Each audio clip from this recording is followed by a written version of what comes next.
Fantastic conversation that is about to begin, and we'll be discussing global inequalities that are emerging as a result of the pandemic. I'm just going to wait a little while longer so you can all go grab your coffee and join in our conversation today. All right. Okay, I think it's about time we actually start officially. So hello and welcome once again to those of you who have just joined us. It's a webinar that is hosted by Oando as well as Business Day Nigeria. My name is Eleni Jokos. I'm a correspondent for CNN. Really delighted to join you for this conversation. And our topic is going to be one of the most pertinent that has emerged over the past few months. It's the inequality virus, revolution-based change to achieve inclusive growth. Now, we know during the start, it was a health pandemic, and then it became an economic pandemic. The spread of the coronavirus initiated a loop perpetuating a pandemic of a different kind that, of course, has been plaguing the world for many centuries, and that is economic inequality. The long-term consequences of this crisis are evidenced in the latest numbers, pointing to a devastating worst-case scenario. According to the World Bank, 100 million people could be plunged into extreme poverty. Now, in the best-case scenario, they're looking at 71 million people plunged into extreme poverty. For many, it's just one person too many to be getting into this kind of situation at a time where you have stimulus packages with trillions of dollars emerging in developed economies. You have trillions of dollars being added to market capitalization across the board in many developed markets as well on the equity front. And of course, you've got news of new billionaires emerging across the board on a worldwide scale. So it brings to question why we're talking about those that are earning $1.90 a day being plunged further into desperation. So that aphorism, the universal truth that we keep looking at and we keep talking about the rich getting richer and the poor getting poorer, we need to dismantle that thought, and we need to keep it as a reminder to act with urgency. And perhaps now is the time. So in today's discussion, we're going to be talking about economic inequality. We'll be talking about gender inequality, and importantly, the revolutions and the reckonings that are occurring across the board, particularly in the United States through the Black Lives Matter movement, which we've seen being swept under the carpet for many years. And now it's time to face these issues head on. And then, of course, we'll be ending off with solutions for the private sector, and of course, how government can initiate policy to finally create the inclusive growth that we've been talking about for a very long time. So let's capitalize on the pandemic to create change. So joining us today, our panelists, we've got Maimuna Maibe, the Country Director for Nigeria for Global Citizen, Dr. Jason Hickel, economic anthropologist, author, fellow of the Royal Society of Arts, and senior lecturer at Goldsmiths University of London, and Hafsat Abiola Costello, President and CEO at Women in Africa Initiative. I'd like to welcome everyone. Thank you so very much for joining us today. I'm going to hand it over to the experts to just give us a few ideas and thoughts for us to think about as we get into the conversation. Don't forget, we'd love to hear from you as well. Please jot your thoughts down, use the Zoom platform to write questions to us, and we'll try get to them as the conversation moves. Dr. Jason Hickel, I'm going to hand the floor to you, sir. You're the academic amongst us, and importantly, I know you've been looking a lot at the data that has emerged over the last few months and changing our world and society. So let's start with you, and then we'll hear from Maimuna as well as Hafsat a little later. Sure, thank you so much, and it's good to be here with you all, and to those of you who have joined us, welcome. So what I want to do is start by just mentioning briefly that what's happening right now in terms of inequality is actually building on a really problematic base, okay? So the situation was a problem before the COVID crisis began. So there's this narrative out there that that there's kind of this convergence of incomes between the global north and the global south. The old colonial divide is closing. But in fact, exactly the opposite is true according to the data that we have on incomes. The gap between the north and the south has actually widened significantly since the end of colonization. So the real per capita income gap has about quadrupled since 1960, according to World Bank figures, right? And one of the big culprits of this is, of course, the structural adjustment programs that were imposed across the global south during the 1980s and 1990s with particularly devastating effects on sub-Saharan Africa. In sub-Saharan Africa, we saw about 20 years of decline in real per capita GDP. And what's happening right now is that we're just reaching levels that that we had back in the 1970s, right? So I mean, that's 40 years of stagnation, which is a real problem. Now, what's happening with the COVID crisis is just exacerbating all of this. We know that American billionaires alone have added 600 billion US dollars to their wealth over the past few months, while the poorest 50% of humanity, all in the global south, have been losing 5 billion US dollars per day as a consequence of this crisis. So you see how this is widening inequalities rather than narrowing them. And on top of that, what we have is we have a debt crisis across the global south that's emerging now as a consequence of COVID. Again, particularly hard hit in Africa, where a majority of African countries are facing something akin to a debt crisis. So we have to have concrete solutions to these problems at both a multinational, a multilateral level, as well as at a national level. And that's what we'll be talking about today. Thank you very much. And I completely agree with you. I mean, I'm seeing tech titans rising. You're seeing trillions of dollars being added in market cap. We're seeing new billionaires. It's really incredible to see the discrepancies that are occurring. And I keep thinking, why? So many questions that we have in that regard. Maimuna, I'd like to hand over to you to put things into context for us before we kick off the conversation. Thank you, Elena. I'm really excited to be here. Welcome, everyone. I think from my perspective, this topic is very timely. It highlights the urgency of inequality for us. For me, I would like to focus the discussion. I'm looking at it through the lens of some sort of intersectionality. I'm connecting it to human activity, vulnerability, and decision-making of individuals and groups as it relates to climate change. Localizing the conversation, if you will, looking at income inequality and how that has impacted the everyday Nigerian. As the professor has said, obviously that has exacerbated things with COVID. We've seen that there's a lot of reskilling and retooling of the Nigerian youth that is required. Also focusing on the impact of economic inequality as it relates to climate change. We've seen a lot of flooding in Nigeria and a lot of environmental impacts of displacement. So those are the things I would like to focus on. Localizing the conversation. How do we get the average Nigerian to understand the global issues when it comes to climate change, but also what does that mean to us in Nigeria? How does our daily activities actually contribute to such? Looking at such impacts and also eventually, talk about the solutions and how government can get involved and how private sector can invest in developing certain industries for us to be able to provide jobs and also making sure it's done in a very sustainable manner. Yeah, and really interesting that we keep saying everyone is now focused on this pandemic and we're forgetting about other sustainable development goals. We're forgetting about climate change. These things have to be at the center of our future plans. So thank you very much for that, Maimuna. Hafsat, over to you. You're muted. I'm going to try and unmute you. Yes, no, I've unmuted now. Go for it. It's such a pleasure to be with you, having this critical conversation.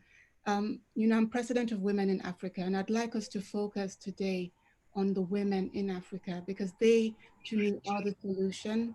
I think that the reason we have this inequality, not just in Nigeria, but across the continent, of the 19 most unequal countries in the world, 10 are in the continent of Africa. And the challenge, we're told that by 2050, 90% of the world's poorest people will be on our continent.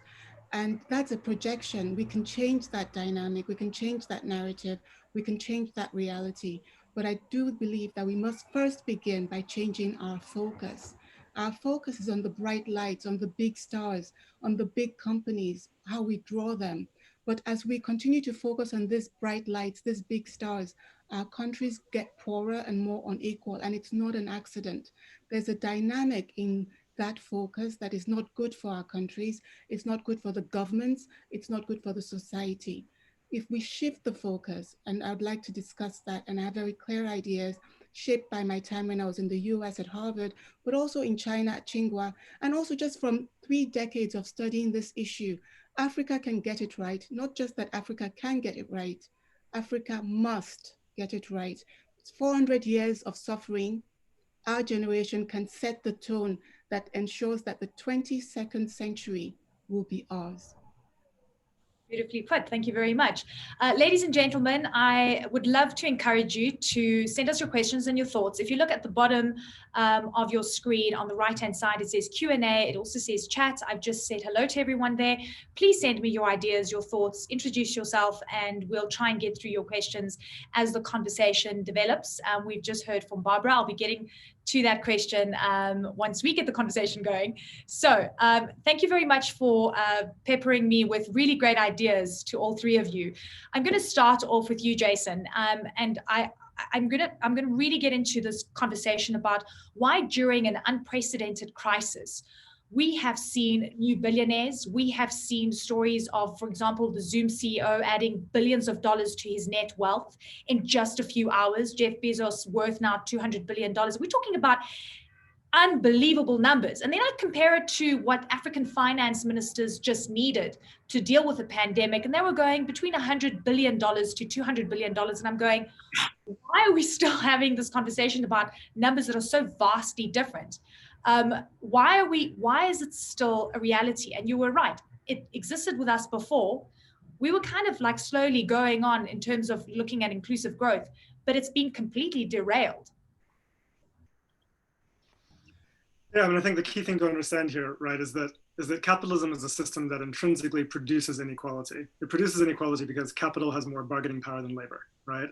So as long as capital has more bargaining power than labor, then they are able to appropriate the majority of the proceeds of capital production. So what's happening right now is that because of lockdowns and public health responses and so on, which are really important in order to prevent the spread of the disease, we're seeing that the bargaining power of labor has been eroded significantly because people are losing their jobs. And the more unemployment you have, then the less bargaining power labor has, okay?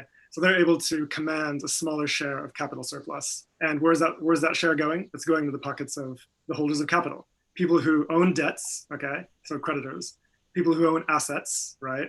And people who own multinational companies. So what we're seeing right now is we're seeing an inherent tendency of capitalism be exposed and exacerbated beyond what anyone ever expected would be the case. And so the response to this has to be to rebalance the relationship between capital and labor, make sure that we have strong laws to ensure, and regulations to ensure that labor is able to appropriate its fair share of what the global economy is producing. And right now, that's a decades-long conversation, right, about just what capitalism does for everyone in the value chain. I mean, this is a conversation that's been had many times. We're talking about changing, a structural change in the way that we run economies. Are people ready for that? I think people are realizing now that something has been exposed that they were not, fully cognizant of before. And that's the fact that we live in economies. We live in an economy, a global economy, that prioritizes the accumulation of capital over the well-being of human lives and ecology, right? And so what we saw in the initial failure of specifically Western governments to respond to this public health crisis was, we will not do anything that compromises processes of accumulation, right? So, and people were aware that, like, look, you're putting us at risk, you're compromising our health and well-being in order for you to sort of keep the economy chugging on as usual. That's wild. So what we clearly need, and I think what people are now waking up to, is we need an economy that's fundamentally different, an economy that prioritizes human well-being, human welfare, and ecological stability over accumulation, right? We need an economy that is fair and that shares the extraordinary wealth that our economy produces in the first place. So just for the audience to understand, we're talking about economic inequality first, and then we'll get into gender inequality, and then we'll move from there. Hafsat, I'd like for you to give me a sense of how weaker economic growth seems to always impact the most vulnerable groups, and women being, always very vulnerable on the continent. When you saw this pandemic playing out, and you've seen now, the IMF saying sub-Saharan African growth is going to be the worst in 25 years, first time it's going to be hitting recession in 25 years. What does that make you think of how women are going to be impacted, and what are the realities on the ground? That's such an excellent question, Elena. The thing is, where are the women in Africa's economies? By and large, they're in the micro enterprise sector. They're very small business owners, or at best, maybe small scale. In Nigeria, for example, the women entrepreneurs in the small and medium scale sector, only 20% of that sector. The bulk of them are in the micro sector. It means that what they earn, they don't have very much savings, they don't have very much profit. Even what drove them to set up an enterprise in the first place isn't this desire to create an Amazon. It's simply the desire to eat and have enough to feed their families. So they're extremely vulnerable. So when you have lockdowns, as we had as one of the steps we took to curb the COVID-19 pandemic, then they have no access to their customers. They can't earn any money. They have no liquidity to fall back on. They can't cover overhead. So we're looking at a situation where the majority of those businesses are likely to go under. Now, they have a double-edged problem because many of them are in the informal economy. And the informal economy for many of the countries of Africa are like huge. In Nigeria, it's about 80%. In Ghana, it's about 90%. It's ridiculous. It's really huge sector of our economies. And it means that they're not registered. A lot of the African countries are taking steps to help companies deal with COVID. But how can they help the companies in the informal economy when they can't find them, when they have no documentation about who they are, who runs them, and where to find them? And unfortunately, because these companies were never really very strong, I never felt that they wanted to be registered in a very predatory economic and governance system that we have in many of our countries.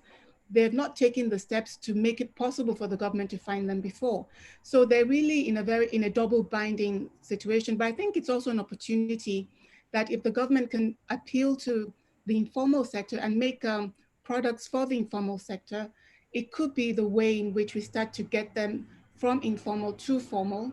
But the other problem that women are facing because of COVID is that the lockdown keeps them in the home, which for me is actually a delight because I am with my children, I'm with my husband, and there's no danger.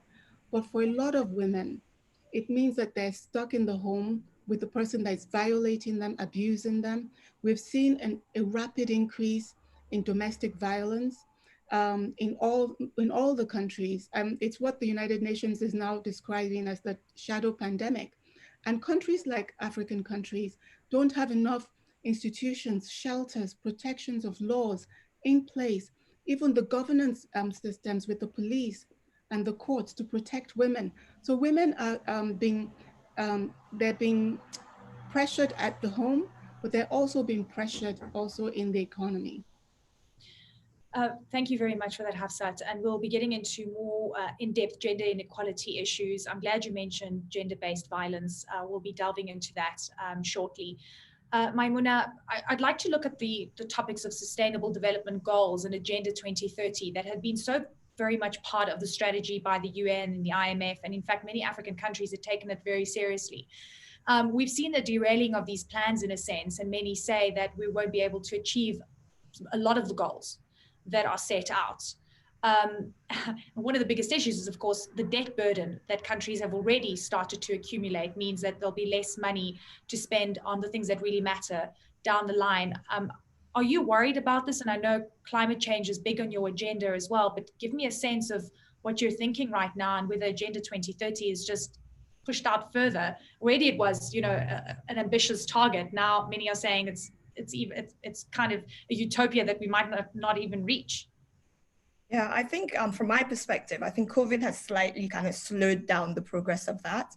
But I think rational thinking is the word here. I mean, by the virtue of my job, the ethos of our organization, it's actually to end extreme poverty by 2030.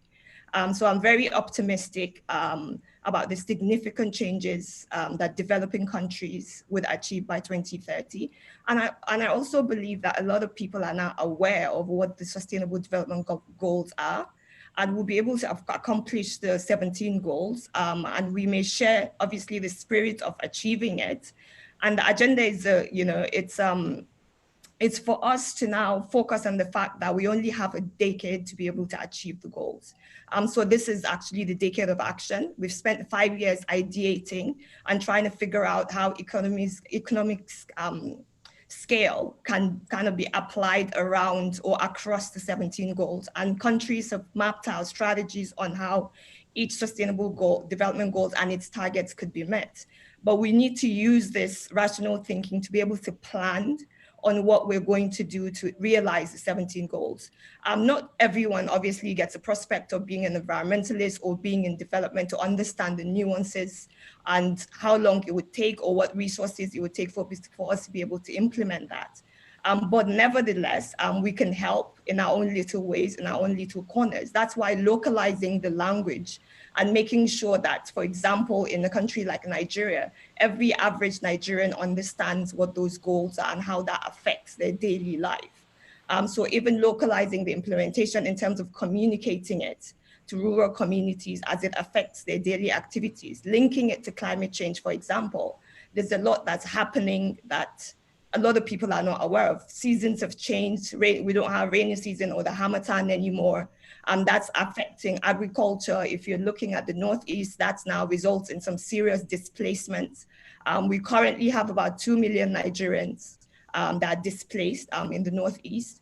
That's a lot of that I can attribute to climate change and not taking certain things very seriously. And climate change is also, man-made, and you need to make people understand that your everyday activities kind of results in such things. Looking at waste management, for example, improper disposal of waste leads to a lot of environmental degradation, like polluting groundwater levels and soils and things like that. And what's the cause of that, if you can look at it holistically, right? So we don't have proper disposal of waste, and people use such things for landfilling, as well as, blocking drainages and things like that. And that's what in turn causes floods. So if we have infrastructure, if we have investment in such sectors, and if people are educated on what the impact of their activities are, then we'll be able to have some sort of holistic view, and we'll be able to realize the 17 global goals as well in the long run. Okay, I'd like to now pivot to gender inequality. And the UN has been saying that we are potentially, and we are actually, reversing gains that have been made through the years. Jason, looking at these realities, just how intrinsically tied is the economy to what you see on the gender equality front? And as Hafsat was talking about, domestic violence cases are rising, not only across the continent, but in many other developed markets as well. Gender-based violence in South Africa has been called the second pandemic. These are kind of realities that women have to face. And I wonder what kind of work we can do to look closer at the data that's coming out when it comes to vulnerable communities that are impacted by low economic growth. Yeah, okay, so gender inequality is not my area of expertise, I should say, but I do want to offer what I think is a meaningful solution to some of these underlying problems. So before I mentioned that, there's increasing imbalance between the bargaining power of labor and the bargaining power of capital. And one of the ways that we can solve that is with a two-pronged policy strategy. So one would be a wealth tax on the very highest earners in society, right? A kind of solidarity tax. And then you can use the proceeds of that to fund things like universal public services, okay, on the one hand, but also, which is something we're increasingly talking about, something like a public job guarantee, right? Now, what a public job guarantee would do is first to recognize that countries like Nigeria, like my home country of Swaziland, have a lot of things that need to be done, okay? Things that need to be built, infrastructure that's got to be developed, crops that have to be planted, et cetera, et cetera. And so it makes no sense to have all of this stuff that needs to be done at the same time as having an unemployment crisis. How do you respond to that? How do you get labor to where it needs to be under fair terms, right? And what you can do is you can do that with a job guarantee to make sure that everyone who wants or needs a job can access it with a living wage to do something socially useful for the community or for the nation, okay? These can be funded quite simply through progressive taxation or through national currency, right? So what that would do in terms of gender inequality would make sure that women who are stuck at home have access to employment opportunities that are meaningful, not precarious, right? And ensure that those employment opportunities are safe in terms of public health, not deadly, like many of the employment opportunities that the private sector presently offers. So what you need is this kind of public floor on employment and wages to ensure that people have access to decent livelihoods. And that is absolutely essential right now. I mean, Hafsat, from a macro perspective, does this make sense to you? And I know you're looking at it from what's happening in households, the real realities of mothers. You mentioned we were able to stay home for the first time in my entire life. I haven't been traveling, and I've been able to spend time with my daughter. So I definitely, connect with that. But at the same time, I have people in my environment that have such a violent and toxic household, and they're stuck. Is economic independence part of the story of gender equality on all fronts, in the house, at work, and beyond? Definitely, definitely, because with economic opportunity, with economic independence comes choice. With choice comes power. If the woman in the household has more money, she then can consider leaving a toxic environment. It becomes a viable option for her. And she can build, because she's earning money, she can use the money she's getting maybe from this social transfers that Jason mentioned to develop a skill so that she can move herself from the low earning ranks of the economy to higher earning ranks, so that she could even conceive of living with children. Because if she were to live with children and she were earning very little, she has to think, how do I provide for those children? So, but as she improves her skills and can earn better, she can, whether her husband sends the money or not, the monthly support for the children, because in many African countries, this can be an issue. She could even cover the expenses. So I think that the key, the foundation for women's empowerment is women's economic empowerment. You know, and we can focus on this. Going back to what Jason said, and I know you said that I should move from households, but I want to stay with women entrepreneurs for a minute. Where the progress will come from is, for example, Nigeria is taxing Nigerian women entrepreneurs as if they were a multinational company in Sweden. No, actually, we tax them double what Sweden taxes multinationals, because Nigerian women entrepreneurs at the micro and small scale level, with all the hidden taxes and all kinds of taxes, double taxes that they pay, are paying about 40% of their profit in tax. Yeah. Whereas the multinational in Sweden, the actual multinational in Sweden is paying 20% in tax. They are paying in Nigeria 40%. And within Nigeria, the multinational pays next to nothing. I think that this contradiction in the way in which we manage the relations, which is what I talked about in the beginning, our focus, we want to attract this multinational. So we do everything. We give tax breaks, we give tax incentives, we do tax holidays, we do everything. We need to. But we don't look after our own, but we just don't look even after our own. We need to look after our own. So you know what, let's talk about solutions, because I'm actually going to go to a question that we've got from Dr. Alex Zirone. Thanks for watching and joining us today, by the way. How do you change the populist mindset, gear them to demand? A lot of views I've heard today are ideal and founded in rational thinking, but we see daily the main drivers for this change identified are governments, leaders who are not as rational as we are in their thinking. Maimuna, I see you agree. And that's the problem, right? We're talking about things that can be simply implemented, but there's pushback because the system is working for a specific group of people. Yes, I think also people are very aware now. People can now demand change, right? Outrightly. And also it is the responsibility of policymakers and the government to also simplify certain messages for people to even understand that there's a problem, and also there are policies that can support that. But right now, I don't think we have to wait for government to kind of gate change. We can mobilize. There's power in numbers. We can mobilize and educate ourselves. That's how we have digital economy, and we have digital technology as well to inform ourselves. There's a lot of grassroots movement happening, especially in terms of rational thinking and people demanding better from government. I think us as responsible professionals and as Nigerians, I think conversations need to be had around that with our networks, and how can we now help mobilize that using the private sector as well. The private sector has a very good machinery to be able to influence policy. So with that rational thinking, it's great. But if the average Nigerian doesn't understand what to demand for and what change looks like, how do we make that happen? It's our responsibility as professionals to be able to push that and to be able to demand change from government. The policies are there. On the global stages, they're, global leaders always sitting down and making policies. So, but where is the structure to be able to implement those policies?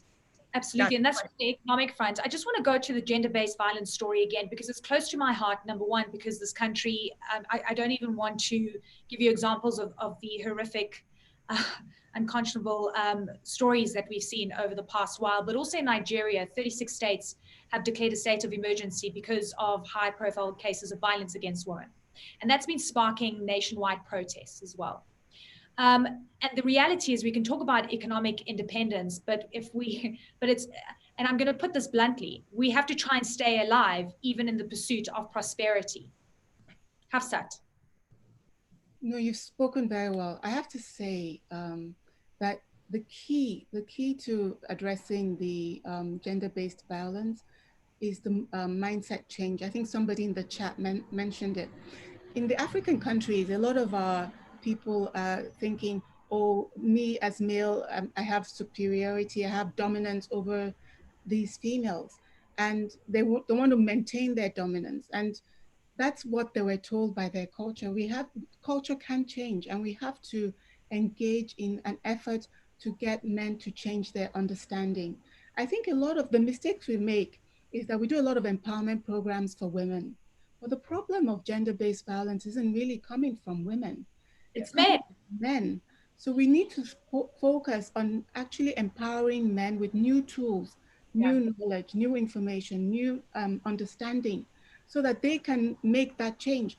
And as a community of men, not just individuals, so that they can also hold each other accountable. It can be done. It's been done in many parts of the world. We need to also be doing it. I came for the World Economic Forum in Cape Town. And on the day that the forum started, a young girl had gone to the post office in South Africa in Cape Town and was raped by the postman and killed. So it was just shocking. I think that but this is not just, as you said, in South Africa. We have the same issues in Nigeria. 13-year-old girls can still legally be married off in some of the states in Nigeria. There's so many areas of violence against women and girls that are tolerated by society. And we have to begin to tackle it head on by focusing on where the problem really is, which is with male understanding of their privileges and of their rights. And during this pandemic, I don't even want to tell you the stories, the magnitude of the horrific atrocities that are occurring. And it's interesting because it's come down to, again, toxic households. The economic angle is so intertwined actually to this whole thing in some way. And thank you to Blessing, who wrote a really interesting comment in the chat about the cultural aspects as well. And I just think that this pandemic has absolutely highlighted something that has been around for such a long time. And I just, something's got to give at some point. I just don't know who has the answer. Jason, you're the man on the panel. I know this isn't in your line of expertise, but I want you to weigh in here in any way possible, because we're talking about female entrepreneurship. We're talking about getting rid of that 40% tax. We're talking about women, being included in the economic prosperity story across the continent. Yeah, well, the first thing I would say is just to absolutely echo what Hafsat has argued, which is that this is not a problem for women, right? In the sense of the cause of the problem is men. It's a problem of masculinity. And we need new narratives about masculinity, and that has to change. And look, and this is not just a problem in the global south, okay? I mean, take the USA, for example. The statistics on sexual assault in universities in the USA are crazy. Something like one in 4 women suffer sexual assault in universities in the United States of America, right? So let's also get our discourse straight here. This is not like a pathology that the South alone suffers. It's a pathology of masculinity and it's universal, and we have to address that. Now, I also want to pick up on something else that Hafsat said, which has to do with tax rates. Now, it's not only that multinational companies pay a very low or a zero rate of tax, right, in global South countries where they operate. It's also that they're responsible for a significant illicit financial outflow from global South countries. So according to the think tank Global Financial Integrity, the global South loses around $1 trillion per year in illicit financial outflows by multinational companies, mostly into tax havens controlled by global north countries, like the City of London, like the USA, like Switzerland, et cetera, right? So what do we do with $1 trillion US? How much is that? Well, consider the aid budget that the South receives every year. We talk a lot about the aid budget, about 130 billion US dollars per year. What this means is that illicit financial flows due to tax evasion by multinational companies exceed the aid budget almost by a factor of 10. For every dollar that the South receives in aid, they're losing $10 in illicit financial flows. Think about that, right? Like the question becomes, who's developing who here, right? Aid is actually flowing the other way, and so until we address that problem, then of course Africa is going to be bled of resources, and Nigeria is one of the countries that has one of the biggest outflows from illicit finances, right? So what you need to do is be able to capture those illicit finances, close them off at the tax havens, and make sure that the global South can use the money that is owed to it in profits made with their labor, with their resources, to invest in their own public services, in their own economic development. I think that's absolutely essential. And the idea that women entrepreneurs in Nigeria are being taxed at 40% while multinational companies are stealing profits from Nigeria is wild. I just love the way that the multinationals, we're investing heavily because we want to expand and, create jobs. And it's almost like they're, in many ways doing us a favor. Sometimes I hear that as well. Maimuna, I see you agreeing here. And I just want to talk about the revolution aspect here.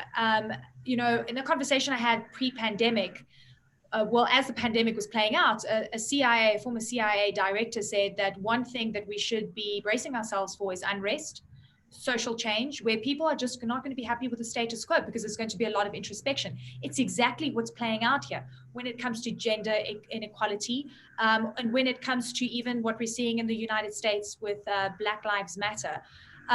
Do you think that this is going to be a time of social reckoning to address these ills that we've been talking on? Absolutely.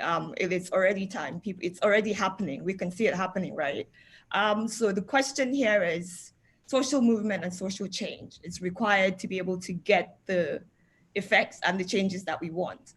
Looking at it, what does the Arab Spring and the Occupy Wall Street or People for Ethical Treatment of Animals have in common? Not much, you would think, right? But although they may be left-wing or right-wing, radical or conservative, they are all examples of social movements that have worked in the past.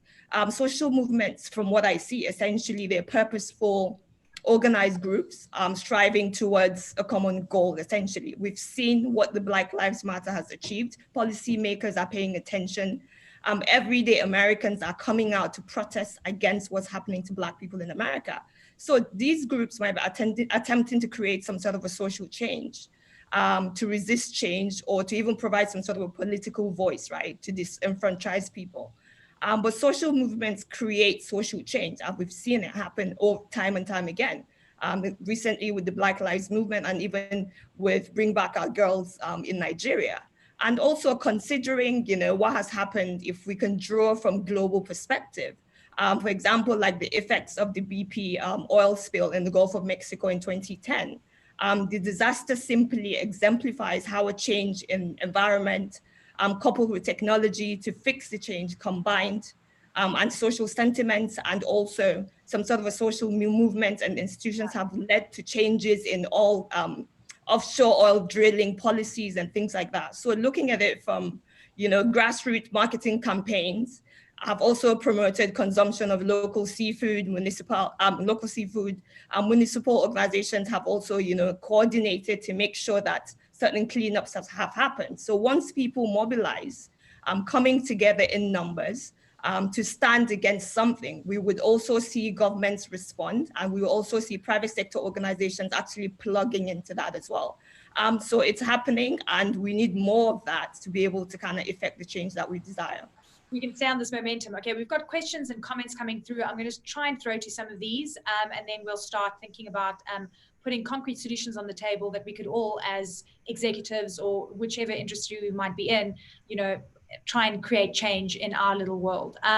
So the one question, which was quite interesting, is a global recession in 2021 inevitable? Also, what proven examples are there for successful non-state-backed support for SMEs to weather the slowdown in productivity? Jason, I think that's kind of in your alley. I think 2021 is going to be a recession year, according to all the major financing institutions, IMF, World Bank's predicting that. I hope we can avoid it. But Jason, tell me. Well, yes, I think it probably will be. But here's the thing, right? I think we need to pay attention to what we mean by recession, right? A recession is bad, not because GDP is going down. Okay, so that's the way we normally think of a recession. But in reality, a recession is bad because of the harmful effects it has on the livelihoods of ordinary people, right? And so what I want to argue is that as we pursue recovery, we should not be targeting GDP growth as our objective and just assume that somehow that's going to fix our social problems. It virtually never does, right? Despite extraordinary amounts of global growth, we still have huge problems with global poverty. 4.3 billion people around the world live on less than what is required to achieve basic human life expectancy. Normal human life expectancy, right? Yeah. And so, growth doesn't solve that automatically. What we need to do is focus on solving our social problems directly. So make sure people have access to livelihoods, make sure people have access to the public services they need to live well, universal healthcare, universal education, et cetera, et cetera. And we can do this without needing high levels of GDP growth, right? Our world is already extraordinarily rich. The problem is that the vast majority of it is captured by the 1%, by the 5%. Get this figure. This is wild when you think about it. The richest 5% in the world capture nearly half of all global GDP every year. Think about that. That means half of all the resources we extract, all the emissions we emit, all the labor that we render is done to make rich people richer, right? So when we talk about recovering from this recession, if we're just pursuing more GDP growth, we need to be aware of where that growth is going to go. And what we need to be talking about is a different kind of strategy to address the problems that we actually have, rather than just pursuing GDP and hoping that's going to solve our problems. That is my point. Okay, interesting. We've got a few more comments here. And I'd like to go to one of the first that came through on climate change. And I think this is for Maimuna.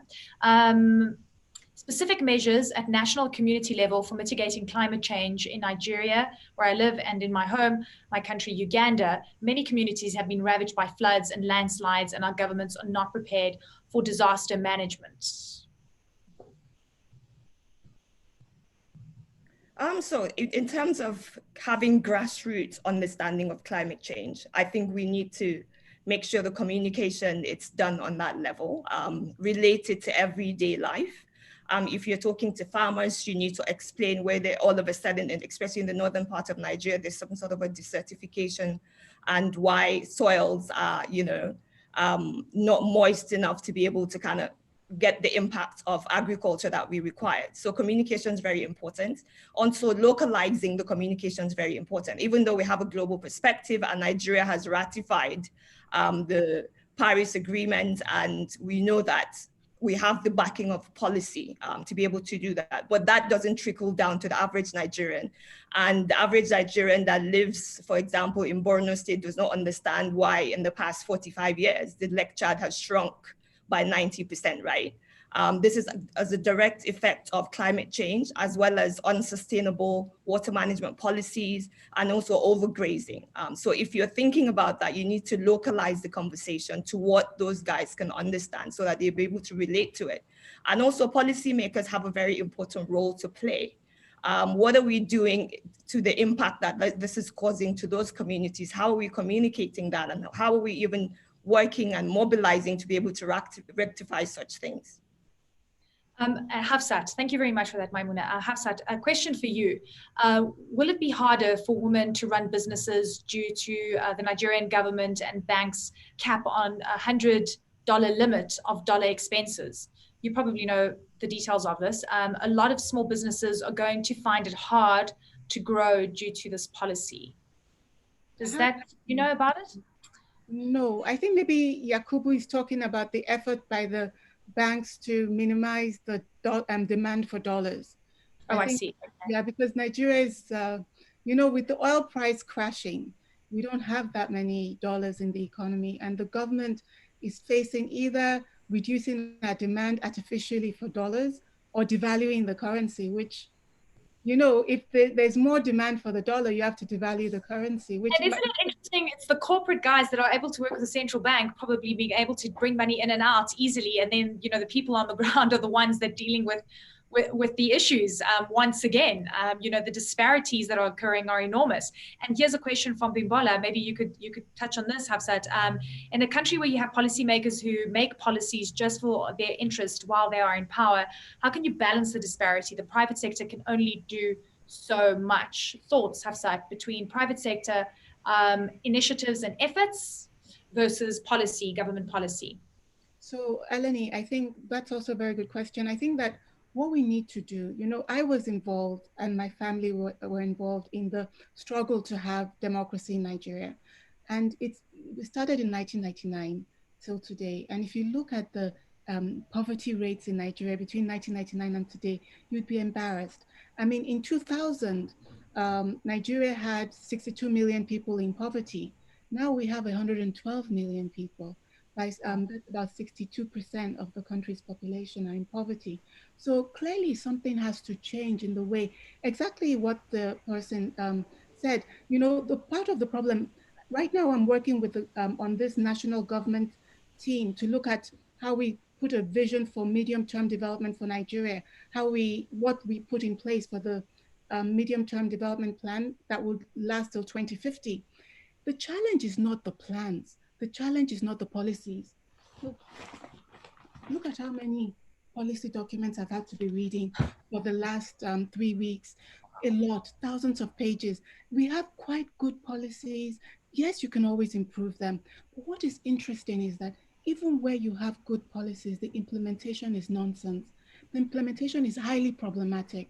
So I think that what we have to figure out is how to build state capacity to implement, how to connect society to inform, to direct feedback to government so that the government always knows in real time how this policy is going. The rice policy, where we want to be self-sufficient in rice production. Well, the government has put a lot of resources behind this policy. It's an opportunity for rice farmers. Eleni, keep in mind that 70% of agriculture in Nigeria is being done by women. This is an opportunity for massive wealth creation for women farmers. But when the government put in place the policy, put the money behind the policy, a lot of people come in who are middlemen, who are speculators, and they start taking away the value so that in the end, it's very rare for the woman farmer to see the benefit.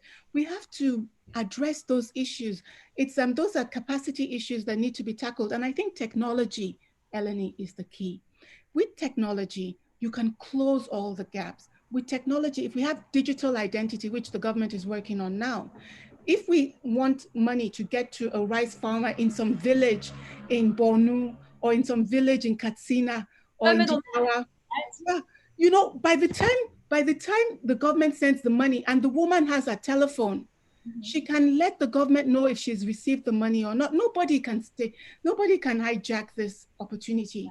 And I think that's the key. We need to get all our people from organizations like Andela, which they named after Mandela, but it's a tech company to make sure that Nigeria doesn't miss out on the fourth industrial revolution. We need to get companies like that coming up with apps to help us close the governance loop so that we have strong governance. With strong governance, Africa has power.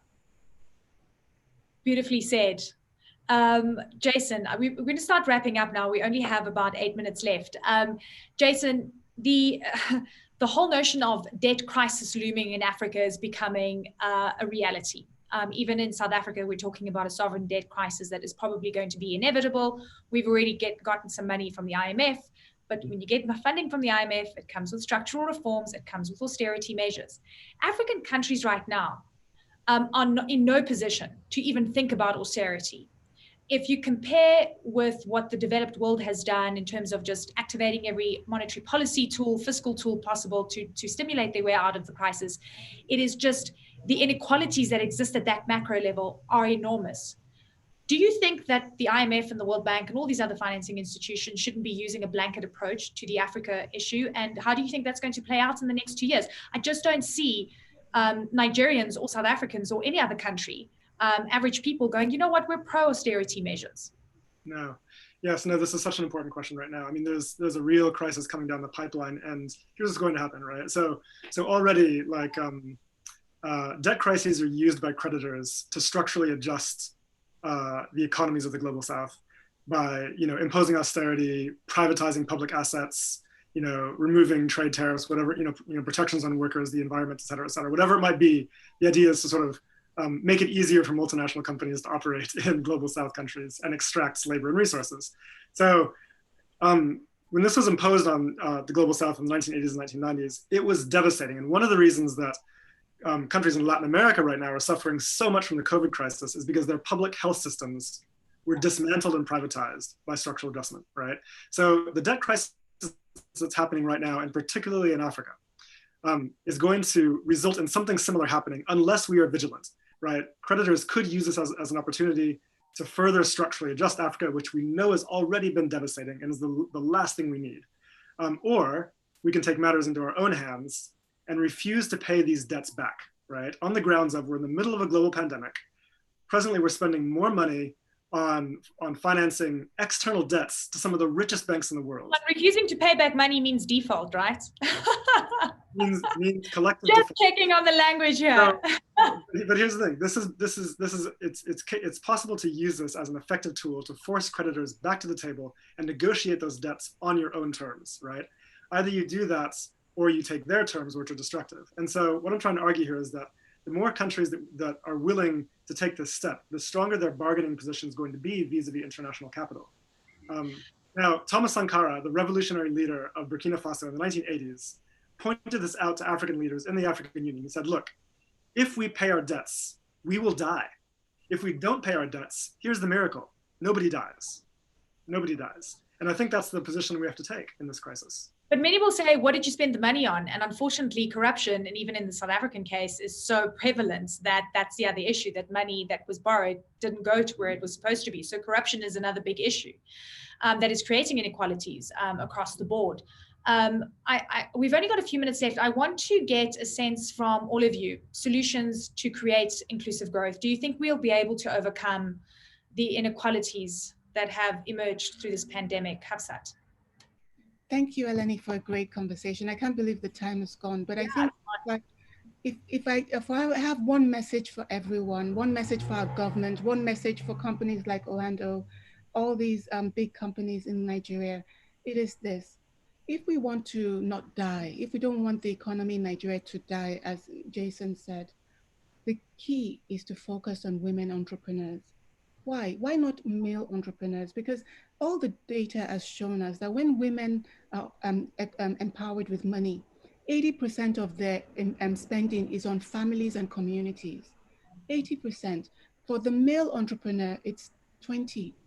And if the crisis in Nigeria is a human development crisis, with us looking at losing 40 million jobs by the end of this year because of COVID-19, we want to be putting money, we want to be putting power and support behind the people that will invest the most in the people in Nigeria. And that's our women entrepreneurs.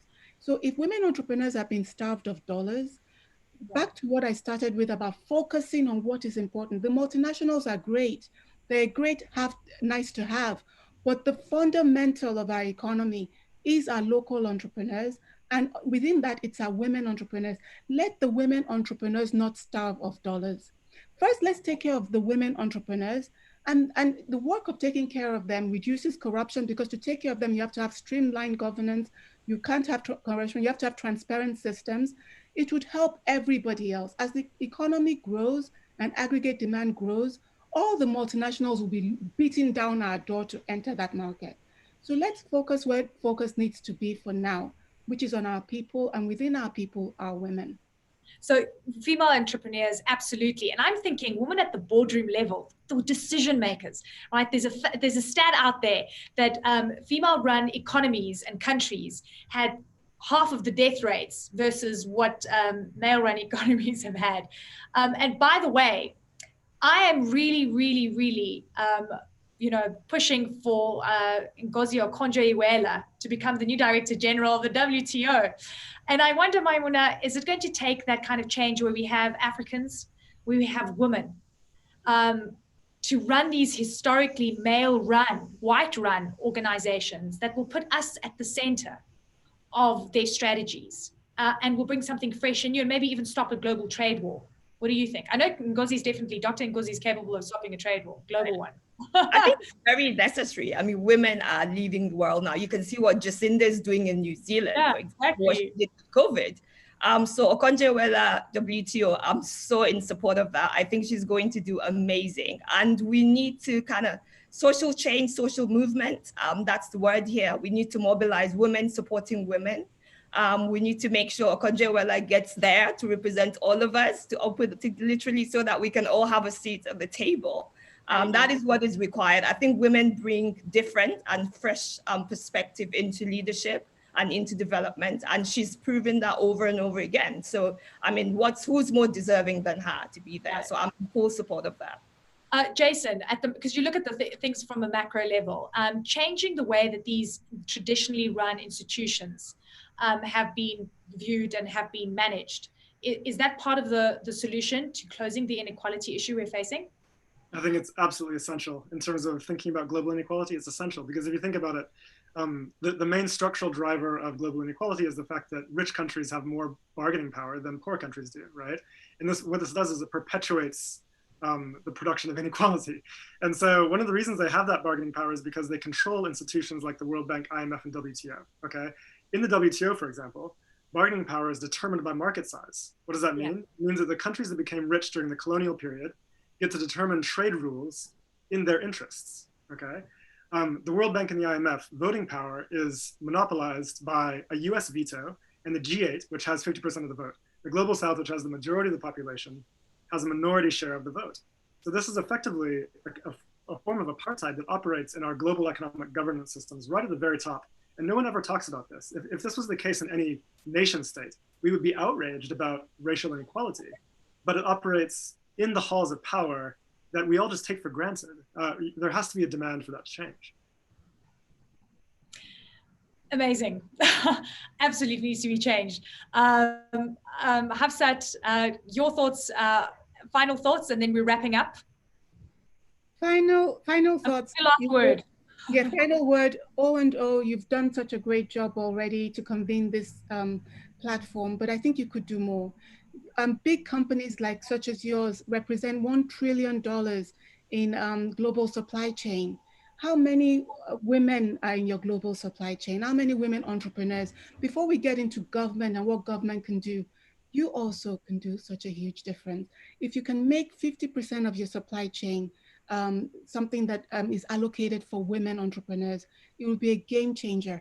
And what it does, the IMF did a study and they said, if Nigeria would give equal opportunity to our women in the economy would go by 23%, which was quantified to $229 billion by 2025. You set the pace for the government of Nigeria, show them what is possible, and let's really change the narrative. You know, we just lost Chadwick Boseman. Everybody knows, and it's sad for us, but we can seed Wakanda in Nigeria. We can seed Wakanda in Nigeria. Nigeria has all the power, all the potential. We can seed Wakanda in Africa. Let's just believe in our people. Wakanda was hidden away. We haven't had the opportunity to hide the countries of Africa away. But maybe with COVID-19's changes, the world will be able to give us the space, and we can demand the space through the social movements Maimuna talked about, to give Africa the space so that we can have Wakanda on the continent. We can do it. Let's try. I think we were always Wakanda, we just didn't know it. We've got all the resources, all the magic, all the hustle, all the talent, by the way. The creative talent is on this continent. It is nowhere else. So I look forward to capitalizing on this, and maybe the African Free Trade Agreement will change things for us, move the needle slightly. And of course, everyone here watching, Oando, that I know has put social change at the heart of their agenda as an oil and gas company, by the way, for Business Day Nigeria, that has supported us in doing this. And for all of you watching and listening and thinking about all these important themes and the value chain around you and around each of us. Let's change it. Let's think about the things that we buy and the things that we do. And even in our jobs as media, how do we send the message and send it home? Ladies and gentlemen, thank you so very much for joining us. Oando and Business Day Nigeria, to everyone involved, thank you so much. Hafsat, Maimuna, and Jason, thank you very much for your thoughts. What a privilege it's been. And hopefully next time we talk, there'll be less of a gap to discuss, but more games. Thank you very much for joining us. Take care, everyone. Thank you very much for having us. Eleni, you were so fabulous. Well done. Thank you. Thank you very much. I'm so used to like an audience clapping, so I'm just going to pretend